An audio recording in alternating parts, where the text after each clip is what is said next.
सिद्धिविनायकाय सर्वकार्यकर्त्रे सर्वविघ्नप्रशमनाय सर्वराजवशीकरणाय सर्वजना सर्वश्री सर्वपुरुष आकर्षणाय श्री ओम नमः स्वाहा।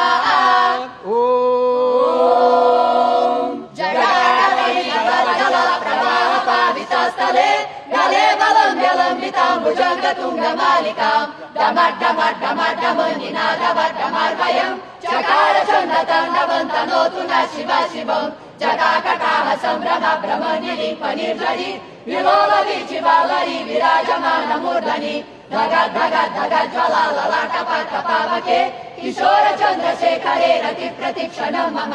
धराधरेन्द्र नन्दिनी विलास बन्धु बन्धुरा स्फुरदिगन्त सन्तति प्रमोदमान मानसे कृपा कटाक्ष धोरणी निरुद्ध दुर्धरापदि क्वचि दिगम्बरे मनो विनोद हेतु वस्तुनि चटाभुजङ्ग पिङ्गला स्फुरत्वनामणि प्रभा कदम्ब कुङ्कुम द्रव प्रलिप्त दिग्वधू मुखे मदान सिन्धुर स्फुरत् तदुत्तरीय मेरुरे मनो विनोदमद्भुतं विभातभूतभटरि इमं हि नित्यमेव मुक्तमुत्तमोत्तमं सबं पठन् स्वरं ब्रुवन्नरो विशुद्धिमेति सन्ततम् हरे गुरौ सुभक्तिमाशु याति नान्यथा गतिम् विमोहनं विदेहिनां सुशङ्करा सचिन्तनम् विमोहनं विदेहिनां सुशङ्करा सचिन्तनम्।